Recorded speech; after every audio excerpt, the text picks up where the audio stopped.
Detalyin na po natin ang sitwasyon naman dyan sa Iloilo City at nagbabantay roon si Zen Kilantang Sasa ng GMA Regional TV. Zen?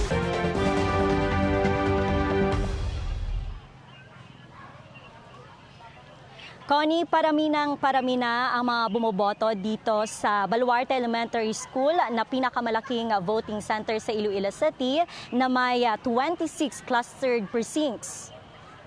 Dito inaasahang boboto ang 20,085 na mga botante mula sa 9 na barangay. Sa gitna ng botohan, may isang senior citizen na botante na lumapit sa news team na nagreklamo matapos umano nitong makita na sumobra ang bilang ng kanyang mga ibinoto base sa lumabas sa voter receipt. Ayon sa botanteng lumapit sa news team, sa senatorial candidates, 4 ang kanyang binoto, ngunit lumabas sa resibo na 6. Sa city councilors naman, 4 din ang kanyang binoto, subalit 5 ang lumabas. Agad namang tinugunan ng Electoral Board ang reklamo at iniligay sa minutes ang insidente. Ayon sa Iloilo City Comelec, mahalagang idulog sa mga miyembro ng Electoral Board ang ganitong mga issue. Maaari rin silang magreklamo sa oras ng canvassing. Ayon kay Attorney Pinky Tentativa, Election Officer ng Iloilo City Comelec, mahalagang maging mabusisi ang mga botante sa pag-review ng official ballot bago ilagay sa mga automated counting machine.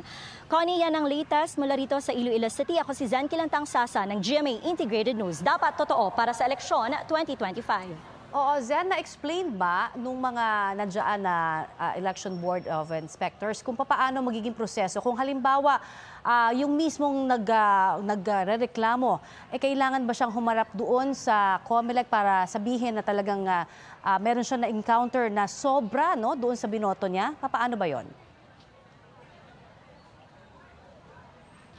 Yes, Connie, according sa COMELEC, kapag may mga ganitong pagsobra sa boto, maaari silang magreklamo during canvassing. Pero for the meantime, habang nagpapatuloy yung eleksyon, ay kailangan na ilagay lang muna ito sa minutes at magpapatuloy naman ang eleksyon para hindi na maabala yung iba pang mga botante. Okay, Connie?